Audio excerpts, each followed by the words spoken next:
Dragi gledatelji, dobrodošli u novu emisiju o nama za vas.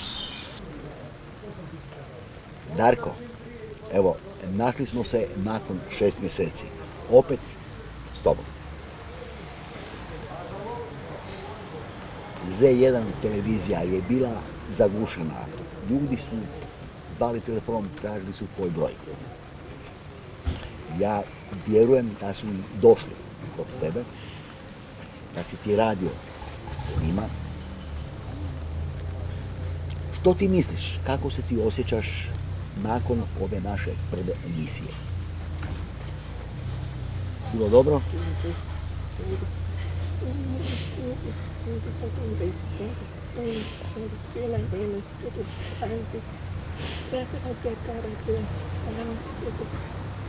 Dobro. Ja još uvijek čekam da ti dobiješ svoju pravu novu ordinaciju. I mislim da će biti tom, kad dobiješ novu ordinaciju, da će više ljudi dolaziti kod tebe, imat ćeš više mjesta. Ja sam bio slobodan i pozvao sam neke tvoje pacijente, ljude koji su došli kod tebe.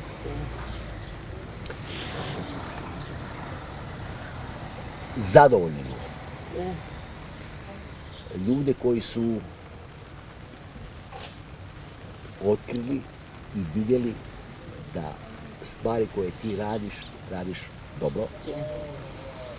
Poslije koje masaže, terapije, ljudi se osjećaju bolje. U ime svih koji su bili kod tebe, ja ti zahvaljujem. Ja isto spadam tu. Prvo ću pitati gospođu Vesna. Gospođo Vesna, vi ste doveli vašeg brata. Da. Kako ste uopće saznali za to? Pa na Z1 sam gledala emisiju vašu koju ste radili sa Darkom i vidjela sam baš je na vama radio neke masaže i vi ste bili jako zadovoljni i nakon toga sam zvala televiziju Z1 da bi došla do broja. I kad su mi dali broj od tate, prvo sam njega kontaktirala i tako smo evo počeli dolaziti i stvarno smo jako zadovoljni i velike promjene se primjećuju. Jako mi je drago i uopće mi je drago da je to krenulo tako i da ste naišli da je sjeme palo na plodno tlo. Da, pogotovo ovdje gdje se radi zapravo o bolesti koja je puno teže možda nego nekakva uganuća ili nešto. Jasno. Ali apsolutno da se osjeti velika razlika i olakšanje i promjena. Odlično. Hvala vam lijepo i hvala vam, eto, dogodio se trenutak, vidjeli ste, snimili ste, u pravi trenutak se... Tako. Evo, slučajno sam baš okrenula i vidjela i tako da... Odlično, eto. Evo, i zahvaljujemo se stvarno i Darku jer stvarno velim. Baš se osjeti. Zna. Darko zna. Zna. Bracek. Da. Evo, vas je sestra dovela, vi ste bili na tretmanu, prošli ste torturu. Evo, ja ću reći, vi ste doživjeli moždani udar. Je. I nakon tog moždanog udara stvari nisu bile lijepe. Trebalo vas je probuditi. Je, istina. To je Darko napravio. Je, i to vrlo dobro. Kako ste se vi osjećali prvi put kad ste došli kod Darka? Kad sam došao prvi put, to su bili strašni bolovi. Plakao sam čak, kako se to veli. Međutim, nakon tog prvog tretmana automatski mi je bilo lakše nešto malo. I tako onda s vremenom kako sam dolazio, sve bolje, tako da sad to na nešto već liči.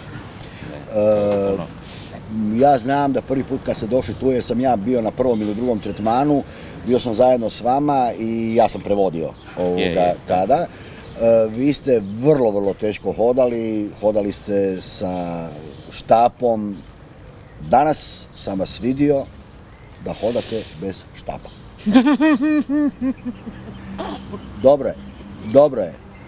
Dobro je.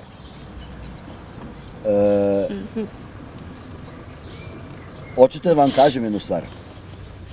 Hvala vam na tome. Hvala vam na tome.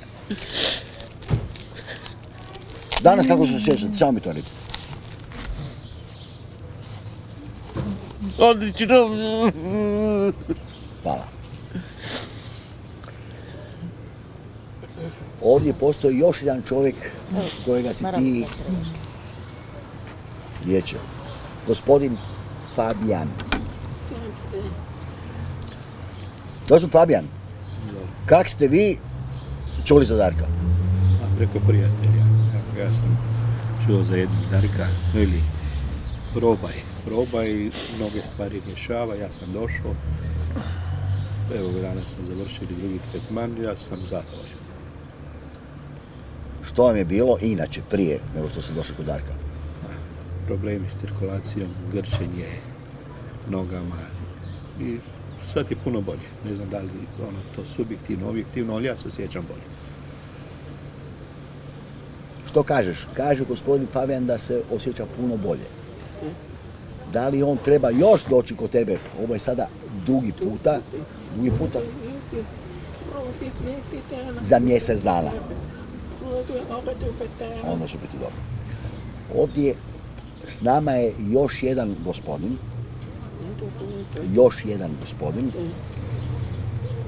Tvoj otac. Tata. Sin Darko. Čudotvorac. Kako se vi osjećate, eto sad, ne znam, imate dijete, gluh, Darko je gluh, a radi ovakve stvari? Ja ću reći ovako da se osjećam možda sretniji nego pacijent. Što doživljavam i vidim neke stvari, da ljudi se osjećaju dobro, da im on uspijeva pomoći. I tu sam sretan. Kako je to krenulo sa Darkom? Mi smo čuli priču, znamo priču da je on, kako je trenirao u Dinamu, da je on iz čiste onako znatiželje počeo to raditi. Kad je on vama rekao da bi on upisao refleksoterapiju, da bi upisao fakultet, što ste vi tada pomislili? Čujte, ja sam znam što je do tada radio, a znam ako to završi, da je to jedan veliki plus. A pošto je on uporan u svom radu, bio od malena, tako da je sad to napravio i nadam se da je to sad. Da je to to? To je to. To je to. Tata kaže da si ti od malena uvijek bio uporan, uporan si radio i da vjeruje da ovo što sada radiš da je to prava stvar. Još jedan put te pitam, prije sam te pitao, svejedno još jedan put te pitam, dobro, tvoji planovi za budućnost?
Naravno.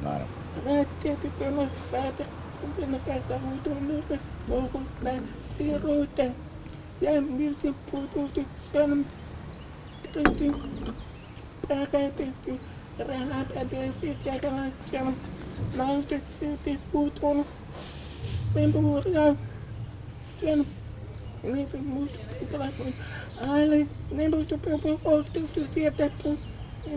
To je jasno, to je jasno. A trombete stresu, trombete stresu.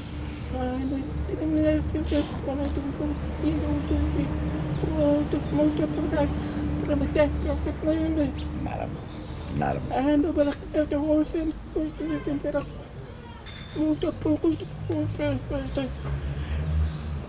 Uglavnom, svi ljudi koji dođu, ti bi u stvari htio napraviti jednu svoju kartoteku i pratiti ljude koje si ti radio. Znači, pratiš njih, neka dođu na kontrolu redovito kod tebe, da vidiš o čemu se radi, kako napreduje njihov, kako napreduje.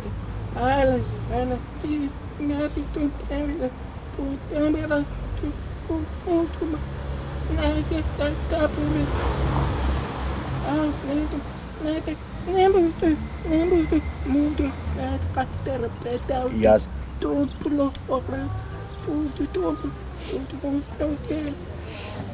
U stvari ti daješ sebe, ti daješ svoju bioenergiju, daješ. To znači da ti uvijek moraš pozitivno razmišljati. Moram, da su uzeti pozitivno, ona pozitivno. Sada ljudi koji nam niste rade. Točno, ja se slažem s tom, ali to je teško. Uvijek biti pozitivan. Nije lako, znam, nije lako. I zato ovo što ti radiš svaki dan ljudi dolaze kod tebe i ti si svaki dan pozitivan. Pa ti si divan. Ti si stvarno divan. Da. Recite. Samo što ja ipak mislim da on nije prvenstveno bioenergetičar, nego baš fizioterapeut. Da. Ne fizioterapeut, nego refleksoterapeut. Da. I to mu je prvenstveno, a ovo je usput. Da, tu bioenergiju koju daje, to je stvarno nešto... Da, usput. To je stvarno nešto što... Ja sam to doživio da je čovjek nešto... Darko mi je radio nešto na ruci i u jednom momentu je probljedio jednostavno i morao izaći iz prostorije van. Ja sam se čak uplašio. Da se opusti. Da se opusti i poslije toga je normalno nastavio i sve je bilo u redu kao prije. Gospođa Vesna, komunikacija sa Darkom? Pa ja uspijevam dosta dobro. Nastojim glasno i razgovjetno govoriti kad razgovaramo, da me što bolje on razumije i mislim da ga ja uspijevam dosta razumjeti. Da, eto, tako se trudim nekako pa uspijevamo iskomunicirati. Odlično. Komunikacija u redu.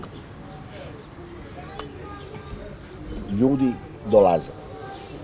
Ti si zadovoljan. A ono što je najvažnije, tvoji pacijenti su zadovoljni. Tata zadovoljan. Ja sam zadovoljan.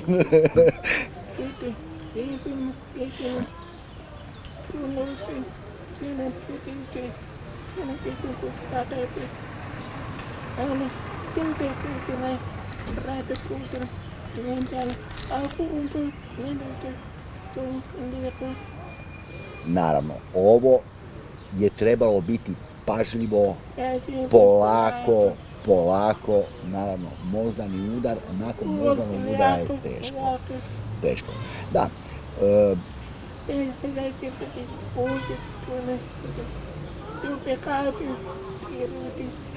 Drago ti je vidjeti da je zadovoljan, ne? Naravno. Ja vjerujem da ćemo mi opet za jedno 6, možda godinu dana opet se naći i vjerujem da ćemo se naći u nekakvom drugom prostoru, novom prostoru. Ti planiraš druge godine raditi na moru. Što znači da imaš svoju viziju, pokretnu pokretnu ordinaciju. Ordinaciju.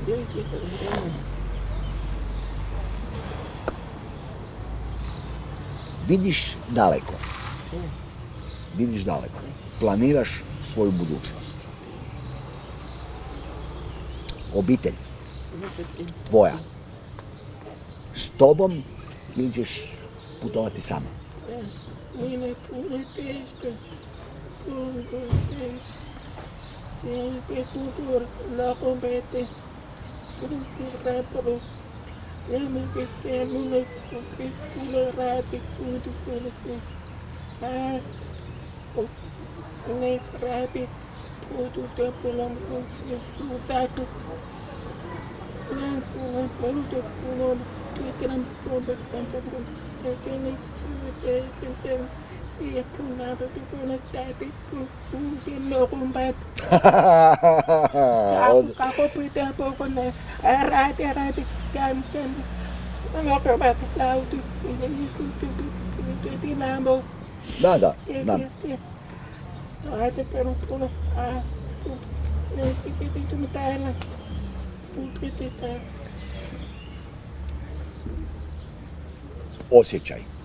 Osjećaj. Točno, radiš puno. Nemate. Sin je još mali. Jedno trik pitanje. Ovo što ti imaš u sebi. Osjećaj za masažu, liječenje. Ti možeš to prenijeti na svog sina. Uusi vetelante. Da? Uusi finka ja iti se tu pomjas ranu pomjas samlopas tame austrana no prosto kausto da prosto kovo. Znati željan? Da. Pite to stane. Slično kad si ti bio mali. Jel to istina, tata? Da je unuk sličan ovoga... Počne masirati isti, njega kopira i masira. Dođe mene i isto nakon uradi koji ju. Svaka čast. Tu kažete, tu pola muiste, kao melita. Ja, Turku, poco ferro. Näyty. Nämä lähtee nokumätä jämpimä. Opa. Nämä täytyy. Itse näytyy. Da. Na računalu vidi sve. Ale telekään näissä sinuosi. Ja mä nyt da. Odlično. Ja tehty päivittyt.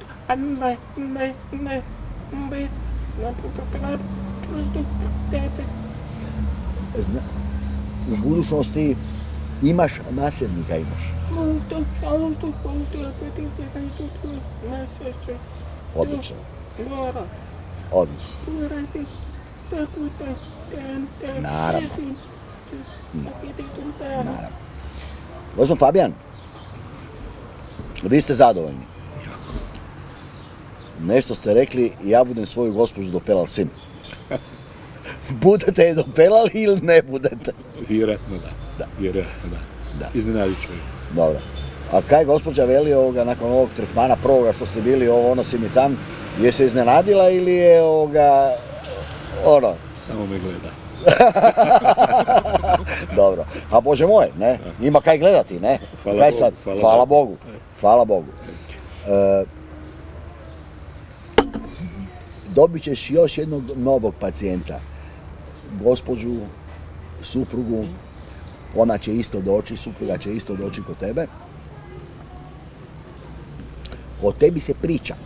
Nije samo televizija, nije. Ljudi pričaju, predlažu. On. Usmeno predanje. Usmeno predanje. Zadovoljan čovjek najlakše prenaša. Naravno, zadovoljan čovjek najbolje i najlakše može prenijeti. Dobar, on je dobar. Babo, ne budu često, ne budem kirkulosti, tiskeli, sampai puno ljudime, kritikkoma, mitä tuolla protestilaissa. Naravno, svaki čovjek, Ja, često. ne, ti si koncentriran na ovo što radiš, točno. Kao, sve sam mesirao. Tuti hala kad ti tulee. Još jedna važna stvar. Ti dnevno možeš, dnevno, koliko imaš snage, dnevno koliko ljudi.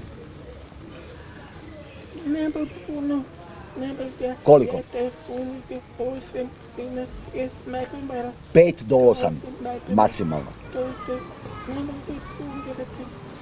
Što, naravno, i ljudi koji će sada opet zvati telefonom, moći će i pročitati, trebaju se prije toga najaviti. Naravno. Ja program tu, kuna tu petak, a ja tu kuda muti, to povoro. Naravno. Itilo, näytin etu, oži upala, näytin suunba. Da, napisat ćemo da s tobom mogu razgovarati preko SMS poruka s tobom, a ako žele telefonom razgovarati, onda zovu tvoga tatu. Tata, koliko poziva je bilo? Boga mi bilo je dosta. Puno poziva. Eto, dragi gledatelji, još jedanput za sve upite SMS porukom na broj telefona Darka, a ako hoćete razgovarati, onda ćete razgovarati sa ocem. Brojeve telefona vidjet ćete na kraju emisije i moći ćete si prepisati i moći ćete kontaktirati i pitati sve ono što vas zanima. Jer ovo što je sad Darko rekao, da recimo 5 do 8 ljudi, to ja, bar koliko sam prošao to iskustvo, čovjek se jednostavno puno da u to i ja vjerujem da mu je teško. I potroši se, naravno. To su dosta bolni pritisci na razne dijelove u tijelu i jednostavno vidi se da se potroši. Da mu... Jasno, to, Bože moj, to je... Da nije čudo da, ako hoće kvalitetno to napraviti, da to može biti maksimalno 7-8 ljudi. Da, jasno, naravno.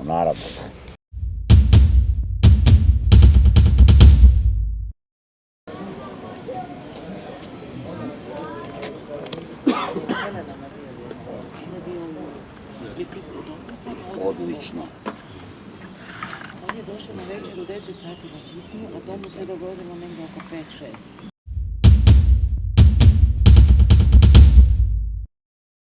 Dragi gledatelji, završili smo još jednu emisiju o nama za vas. Reprizu ove emisije možete gledati u ponedjeljak u 4 sati poslije podne. Sve vaše prijedloge, kritike, pohvale možete poslati na našu Facebook stranicu o nama za vas. Vi i dalje ostanite za naš program C1 televizije. Do drugi put za 14 dana.